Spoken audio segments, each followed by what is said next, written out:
You know, in Jenga, like the game Jenga with the blocks, I know any sort of non-electronic game nowadays might as well be ancient artifacts, but you know when it's your turn, and you know if you take away a block, you're for damn sure the whole thing is going to come crashing down.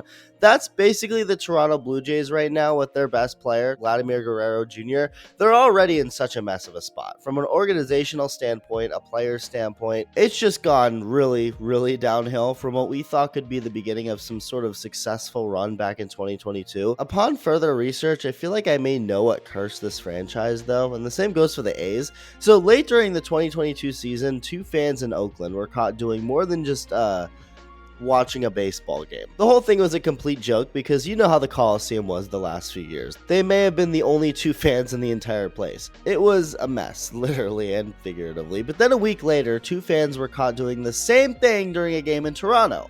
Like the frickin' Joker inspiring people to wear clown masks everywhere. That couple in Oakland started a movement. And look at the way those two teams have trended since. The A's aren't even in Oakland anymore, and the Blue Jays, despite making the playoffs that same year and the next, failed to win a single playoff game before missing entirely last year, and then of course becoming the joke we all see them as now. So the moral of the story, don't get too horny in a ballpark unless you want that team to suffer afterward. Really quick as always, if you're part of the 51% of viewers not subscribed yet, go ahead, hit that button if you enjoy the videos, as the Blue Jays really went from one of the more promising teams with one of the most promising futures in baseball to the butt of so many jokes. And it's wild how seemingly quick this all happened. I mean, in 2022, the Blue Jays had one of the best offenses in baseball. All the baby Jays were there, the sons or younger brothers of great players like Bo Bichette, Lourdes Gurriel Jr., Vladdy Jr., and Kevin Biggio.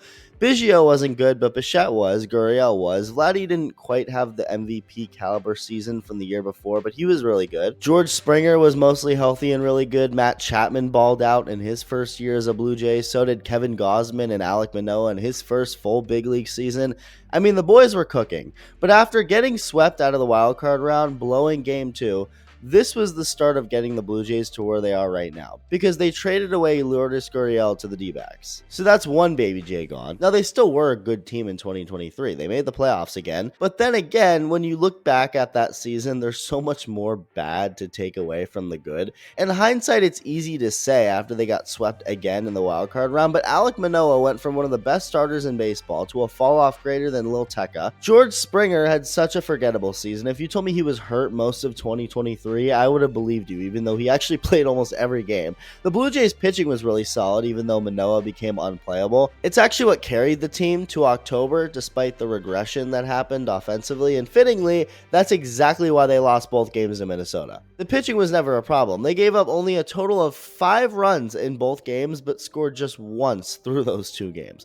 So then comes 2024, where the Blue Jays regressed by 15 wins, and the only good thing about this team last year was Vladdy Jr. Vladdy wasn't bad in 2022 or 2023. He was still a good player. Not nearly bad, but people are wondering if he'd ever reach his 2021 form again, where he won the If Shohei Ohtani Didn't Exist MVP award. Congrats to Francisco Lindor for winning last year's award, by the way. But yeah, Vladdy just seemed to be regressing a little year by year, but last year, he was as good as he's been since 2021. As for everyone else, it's the biggest piece of dog shit that I have ever heard. Everyone's laughing, by the way, but it's true because everybody's heard it too. Everyone heard. Well, other than Justin Turner, Isaiah Kiner-Falefa, and Spencer Horwitz. All guys no longer on the team, by the way. Dalton Varsho, the man they got for Lourdes Gurriel Jr., has yet to be good. Bo Bichette only played half the season because of injuries and was not even remotely the same person when he did play. I mean, he went from being at the top of baseball in hits for years to barely being good enough to play in AAA. George Springer, again, I'm not joking. If you told me he was hurt most of last season, I would have believed you. But no, he played almost every game. He was also just Jared Leto Joker bad. And by that I mean really bad. They tried to sign Shohei Ohtani, they failed. They tried to sign Juan Soto, they failed. And it's not like they weren't close with their offers. No, they dished out massive contracts to both players. They just seemingly had no interest in going there, and neither did anyone else apparently. And this is where the jokes started writing themselves. I mean, the Jays had all the money in the world. The issue is nobody wanted to take it. They also offered Corbin Burns more money than Arizona did, only for him to pick Arizona. And the entire way the Blue Jays are right now is like trying to fix a broken boat with duct tape and glue. you. Here, take our money. No? You, take our money. Please come here. No? Anthony Santander, take our money. Please. Okay, thank you. 45-year-old Max Scherzer, take our money. Thank you. Like, this team is in no position to win right now, but they've treated things as if they are. They won only 74 games last year. The Baby Jays are all either gone or on their way out, like Gurriel, of course, but also Kevin Biggio, who's long gone. There are reports Bo Bichette is ready to leave when he becomes a free agent after this season. And then you have Vladimir Guerrero Jr. situation. He said he wouldn't discuss a new contract once the team's full squad workouts begin at spring training. The team's full squad workouts have begun at spring training. No contract has been agreed upon, and he will now become a free agent after the season without any sort of extension. Vladdy's situation is a little strange because it can't be about the money necessarily. It can't be. The Blue Jays have proven that, but there's also a lot that was said here that tells you a lot of the headspace on both parties for Vladdy and the Blue Jays. Like, the tones seemed completely different. Vladdy didn't seem upset at all, just very comfortable and content with it all. It's actually very funny when you see how different each side reacted to no deal being done. Vladdy said, they just had their numbers, I had my numbers, it's just business, like I always say. Things happen, we're all good. Then meanwhile, the Blue Jays were acting like their dog just got lost. General Manager Ross Atkins, aka Timu Jim Gaffigan, said that they worked very hard and the motivation is still there, but they were confident that they exhausted the communication, the ideas, the thoughts, and communicated every dollar, and felt that even Vlad's agent, along with Vlad himself, got to a point that they were comfortable. Team President Mark Shapiro dropped some more big info, straight up saying that the team went past their value because they cared so deeply about Vladdy and wanted to have him here. Now, you can look at this as a classic case of a team crying victim, wanting the fans to take their side by almost throwing the player under the bus. Like, look at us, we offered him a lot of money, we care about him, we love him, and he said, no, it's not our fault. And a lot of times, yeah, that can be fake, but in this case, I really do believe the Jays offered him a lot of money, like a lot of money. He just said no. Back in December, Vladdy said the Blue Jays' reported offer of $340 million was not even close to what he was looking for, and apparently what he was looking for was around $450 million. Skip ahead to now, we have the Jays publicly saying that they went above what they thought his value was to keep him there. So they raised their offer and he still said no, but Vladdy himself even admitted he raised his own price. These are his words. I had my number all along, I changed it a little bit, but still, it just didn't happen. AKA, I raised my price $100 million.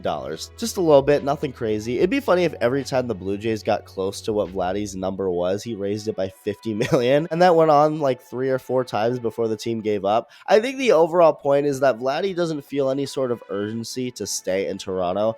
There are reports he wants to play for the Red Sox. He liked an Instagram post of him in a Yankees uniform, even though he once said he'd rather die than play for the Yankees. So I guess things change. And by the way, this pick would actually now be realistic with the Yankees finally taking away their no facial hair policy. Only took over 50 years. Look, overall, he'll probably just go to the highest bidder, whoever that is, but I do think part of the reason he didn't sign an extension with the Blue Jays is because of their bleak future. If the team was able to sign Ohtani over a year ago, or Soto a few months ago, I think that changes things, but they of course didn't sign those guys. Their team doesn't look that good, even with some of the additions they made. Again, additions that seem like slapping duct tape and glue on a sinking ship. Vladdy has said some of the right things, saying the typical, I want to be here, I want to be a Blue Jay for the rest of my career, stuff like that. But again, he also couldn't seem more okay with heading to free agency and signing a contract somewhere else. He also mentioned his dad never won the World Series and that his personal goal is to win a World Series and give the ring to his dad. That's cool, but if you look at the current state of the Blue Jays, it's obviously easy to see that they're not the best fit for that to happen, and I really do think that matters to Vladdy. I mean, the team had the money for every other player they've gone after lately. The money not being enough isn't why players like Ohtani and Soto said no. They just came out and said they offered more money to Vladdy than they thought his value was to keep him. And I don't know what that value is, but I think they offered him a lot of money, especially if they're able to offer Ohtani and Soto what the Dodgers and Mets gave them. So I really don't think Vladdy cares to stay, at least not without seeing what the other 29 teams have to offer. Really just 5 other teams. I mean, let's be real, I don't think the Rockies are in the mix, but yeah. Also, the exact comments from Mark Shapiro were interesting. Interesting in a sense where it was all spoken in past tense. He says, we were emotional. We did value the player deeply and even went past our value because we cared so deeply about him and wanted to have him here. We were emotional. We did value him. We cared. We wanted him. Yeah, Vladdy can't seem any more on the way out. And it sucks. It really does. Baseball is better when the Toronto Blue Jays are good, and I mean that. Their crowd goes insane when it matters most. Some of the most iconic baseball moments ever have happened in Toronto. Some of the most iconic sports moments. The Jose Bautista bat flip while the stadium seemed like it was about to crumble. Everyone was going so nuts. I mean, it doesn't really get any better than that. This is a ballpark that saw a walk-off home run to win back-to-back championships in the early 90s. I mean, this fan base gets down, apparently in multiple ways, but you know what I'm talking about. But they really do. And it sucks that such a promising core and future didn't go the way the franchise thought it would. And with the updated Vladdy Jr. news, a future that already looked doomed just got a lot darker. Let me know your thoughts and thank you for watching, especially if you're a Blue Jays fan. Hats off to you for lasting this long.